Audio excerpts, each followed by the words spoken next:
Chapter 21, Worlds Apart, the Americas and Oceania. In 1519, a Spanish army entered Tenochtitlan.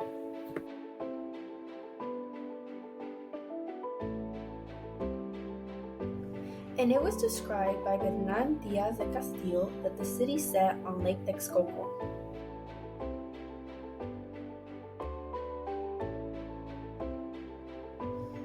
The empire's main market was at Tlatelolco, which was stocked with animal skins, maize, salt, fruits, and many more goods. Additionally, the Spanish army observed that the temples were something that distinguished this society because they were filled with body parts and the walls were covered with blood. Markets versus temples represents peace versus violence within Aztec society.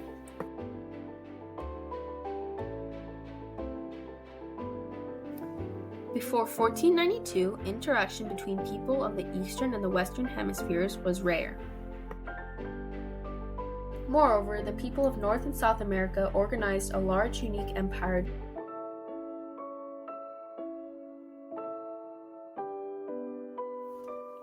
In comparison, the people of Australia and the Pacific did not have trade networks that reached into the borders of the Pacific Ocean and did not form agricultural societies until the 13th century.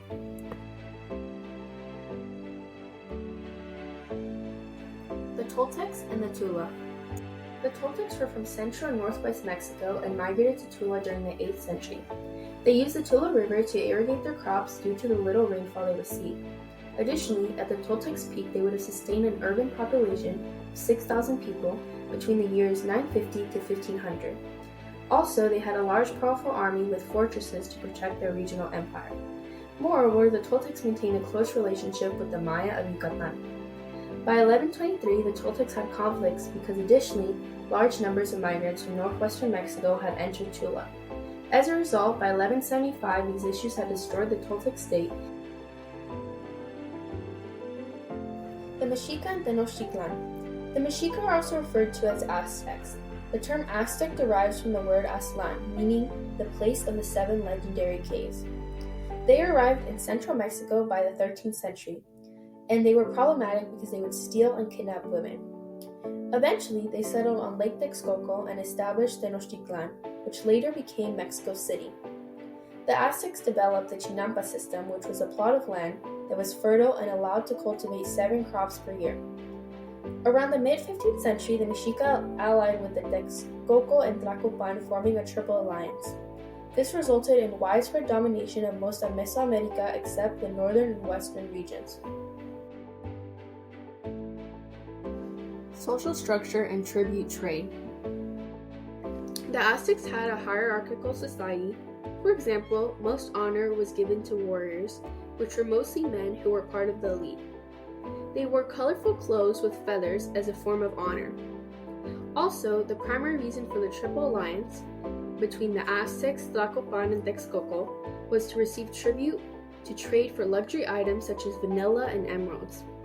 The amount of tribute was often unachievable. Moreover, Aztecs had no bureaucracy. They would conquer regions and leave the governance up to the people. The high point of the Aztec Empire would have been in the 16th century.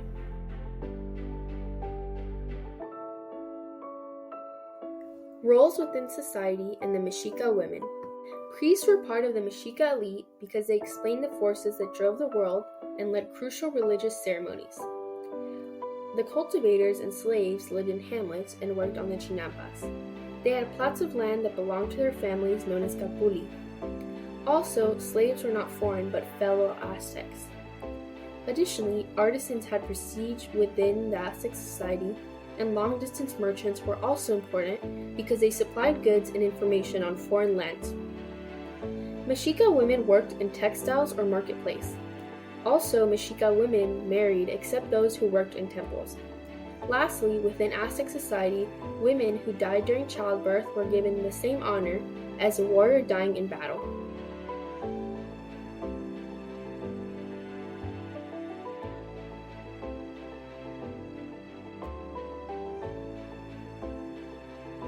Mexica culture and beliefs.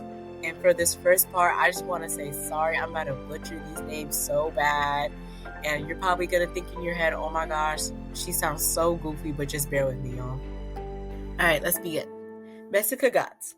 The Mexica absorbed the religious beliefs common to Mesoamerica.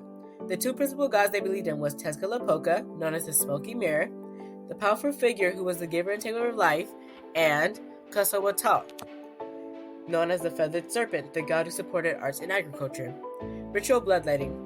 The Mexica believed that the gods set the world in motion through sacrifice by letting their blood flow, portraying as moisture for the people's abilities to bear maize and crops. Alright, y'all.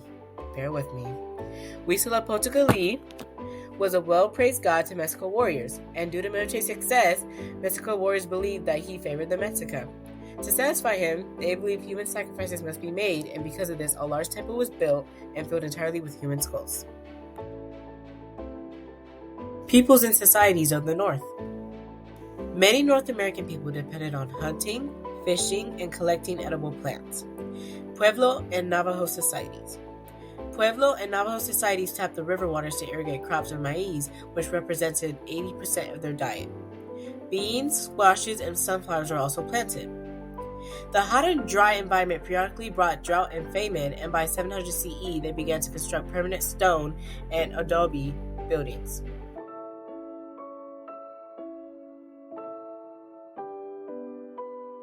The Iroquois people lived in settled communities, often surrounded with large settlements with wooden palisades, which served as defensive walls. The 5 Iroquois nations: Mohawk, Oneida, Onondaga, Cayuga, and Seneca emerged from Owasco society. Gender roles consisted of women in charge of the household villages, while men were in charge of affairs beyond the village, which was hunting, fishing, and war. Mound-building peoples. Mound-building people had the most impressive structures of woodlands that were enormous mounds. Later, modern agriculture, road building, and real estate development destroyed these mounds. Located in Cahokia was the largest surviving mound structure that reached 30 meters high.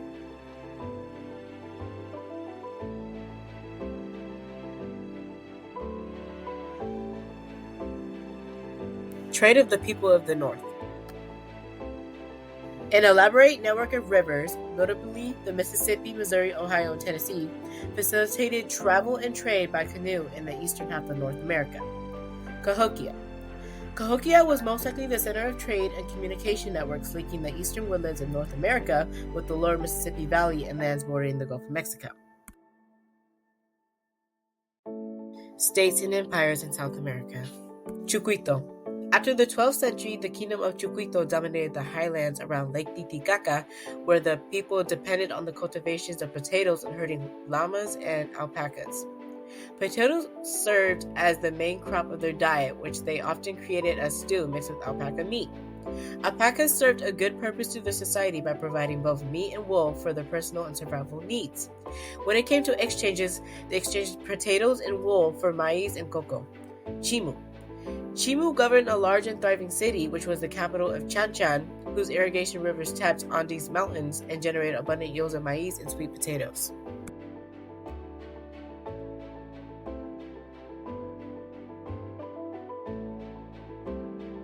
The coming of the Incas. Inca Empire. About 1438, Inca ruler Pachacuri landed a series of military campaigns that vastly expanded the Incas' authority. As a result, the Chimu had to submit once Pachacuri gained control of their irrigation rivers. The population of the Inca Empire consisted of 11.5 million people. They led armies mostly of conquered people. Unlike the Aztecs, they had a bureaucracy to manage their public affairs. When conquered people became resistant, the Incas sent colonists to negotiate with them with choice of land and economic beliefs. Quipu and Inca administration.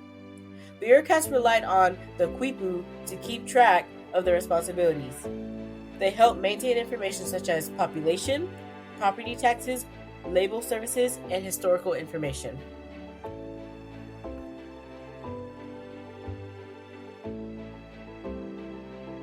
Cusco. Cusco was the Inca capital that included prominent residents that were Inca rulers and high nobility. It included pretty architectural buildings of redstone and important temples. By the late 15th century, the population reached 300,000. Inca roads. 2 roads linked the Inca realm from north to south. A corps of official runners carried messages along the roads so that news and information could travel between Cusco and distant parts of the empire. The roads even facilitated the spread of Cueca language and the religious cult focusing on the sun. Last but not least, Inca society. Trade. Administrators organized exchanges of agricultural products, textiles, pottery, jewelry, and craft goods. The Inca state did not permit independent merchants. Ruling elites. The main classes in Inca society were the rulers, aristocrats, priests, peasants, and cultivators.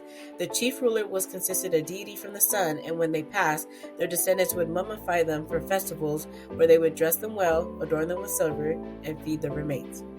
Aristocrats. Aristocrats wore fine clothing and consumed fine foods as they wore big ear spoons, which they often referred to as big ears. Priests. Priests often came from aristocratic families, and they deeply influenced the Inca society because of their education and responsibility for overseeing rituals. Peasants. Known as the Ailu, they worked in communities and supported themselves and their families by working on land. They shared land tools, animals, and crops. Men provided heavy labor and construction while women worked in textiles. Inca gods and moral thoughts. Inti and Viracocha. The Incas believed the sun was a god, who they call Inti. Some other Inca, especially ruler Pachacuti, favored Viracocha. Viracocha was the creator of the human world, humankind, and the universe. Also the cult of the sun god Inti that most Incas followed and outshined others. At least 4,000 priests, attendants, and virgin devotees served for Inti. Priests of all cults honored their gods with sacrifices, in which in Inca society it took a form of agricultural produce or animals instead of humans. Incas had really strong moral beliefs, such as believing a life beyond death, in which individuals would have rewards or punishments based on how much quality time they spent alive. Incas also believed sin would bring a form of disasters into their large communities. Additionally, Incas observed rituals of confessions and punishments by priests and declared individuals their sins that made them give respect towards their gods.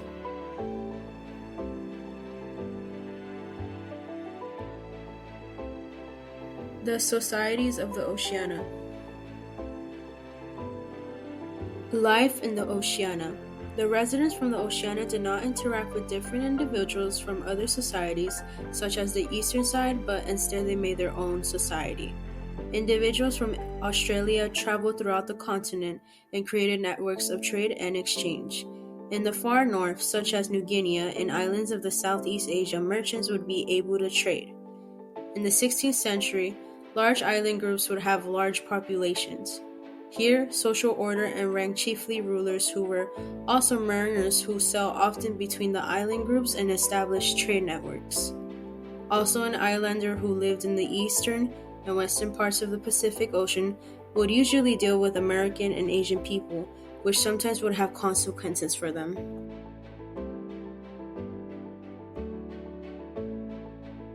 Nomadic foragers of Australia. Since people of Australia learned how to make use of resources, they led lives that changed their lives in the few centuries. The nomadic foragers did not rely on agriculture. The Society of New Guinea began to cultivate root crops, and residents of the islands in Torres Strait, in between Australia and New Guinea, took up cultivation. Even if Aboriginal people from Australia must know about cultivation of food in foreign lands, they maintained until a huge amount of European people migrated to Australia in the 19th and 20th century.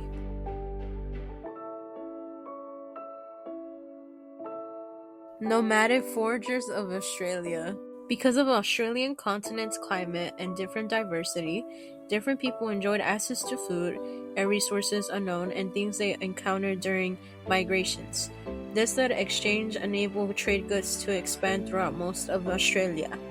How trade worked was that individuals wouldn't travel the trade routes, but instead trade goods were transported from one Aboriginal community to another, until they went into regions far away from their own.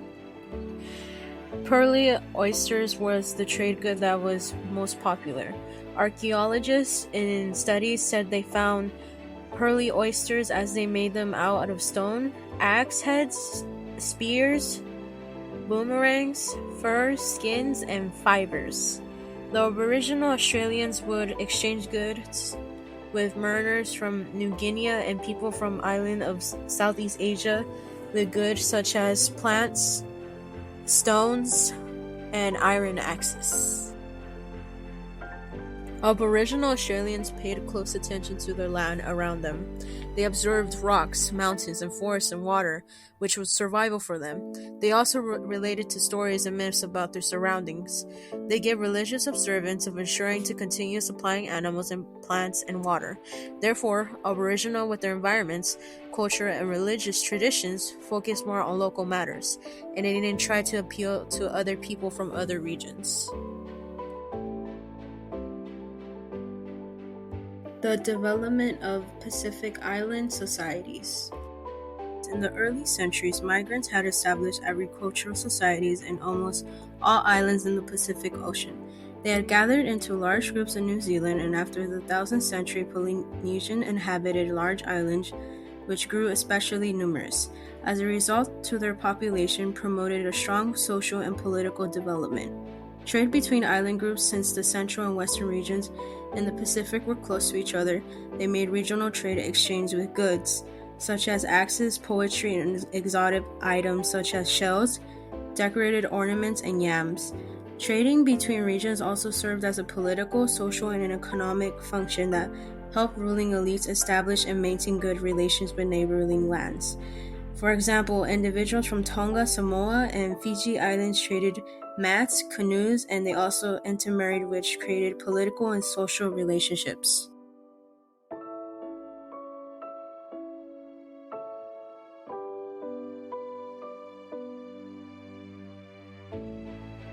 The development of Pacific Island societies. Long-distance voyaging. Mariners would take long voyages, one of these occurring after the resettlement of eastern islands in the 300th century. When Polynesian mariners ventured to the western coast of South America and they were learned about cultivating of sweet potatoes, the discovery of the new crop sweet potatoes became a prominent resource of food in all islands it reached. Sweet potatoes were especially important in the Maori people of New Zealand because their crops didn't work well with other food resources due to temperature and climates. Therefore, long-distance voyages were especially important because the discovery of new crops, such as sweet potatoes, to inhabit islands who most needed it as food resource, greatly benefited them. Similarly, long-distance voyages promoted social change in the Hawaiian Islands during the 12th and 13th century. Two-way voyages between Hawaii and Tahiti linked into adoption of fishhook styles from Tahiti and words from Tahitian language. Population growth. Islanders throughout the Pacific Ocean made productive agricultural and fishing societies. They cultivated yams, taro, sweet potatoes, bananas, breadfruit, and coconuts, and kept domesticated pigs and dogs. During the 14th century, Hawaiian population increased, and they also built indigenous fish ponds that allowed them to swim from the ocean throughout narrow gates that prevented large fish from escaping. Moreover, the establishment of agricultural and fishing societies led to the rapid population growth in all Pacific islands, especially in Samoa, Tonga, and societies in Tahiti and Hawaii. However, the population growth put a strain on the environment, which resulted in the people fighting for the land resources. As a result, by the 15,000, they were divided into camps that engaged in brutal massacres of their enemies. Even because of lack of food, it sometimes left the only resort for food being cannibalism.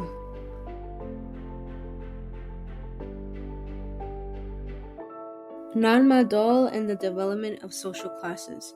In Pohnpei and Caroline Islands, the Sanjalur dynasty built a powerful state and constructed a massive stone palace and administrative center at Non-Madol. It was built around the 12,000s to 16,000s that included 93 islets protected by seawalls and breakwaters on 3 sides. In the beginning in the 13th century, since the population increased, Pacific Islanders promoted complex social and political structures in large islands. Workers concentrated on work for cultivating crops, while others devoted their time on fishing, producing axes, seagoing canoes, and construction. Ruling elites and aristocrats wanted to place classes in society and take out production from common people.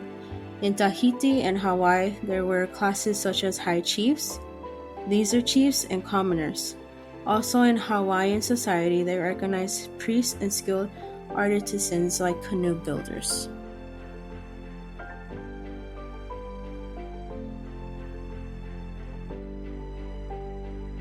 The formation of chiefly states and Polynesian religion. Islanders believe in a strong leadership. For instance, ruling chiefs were the ones who were in control of islands and oversaw public affairs of the island. In Tonga and Hawaii, they made a campaign to bring island under control and create large centralized states. Chiefs assigned a palace where the family could be as a tribe. They made labor for construction projects, and they organized their men into the military. The high classes in Hawaii, they were called alinui. They eat the best fish, while the commoners eat kapu, which means taboo, and chiefs wore bright red and yellow feathers. High chiefs worked with priests that served the communities and gods. Codes of war and agriculture were known throughout the Pacific Islands. By islands to island, groups believe in their own interest. The most well-known architecture was the marae, located in Hawaii. It was a temple that had several terraced floors with rock and coral. Also in Tonga, Samoa, temples were made for sacrifices, worship, and communication between the priests and the gods. Therefore, Pacific Islanders were successful in establishing agricultural production, economies, well-organized societies, and reached out to trade with neighboring lands.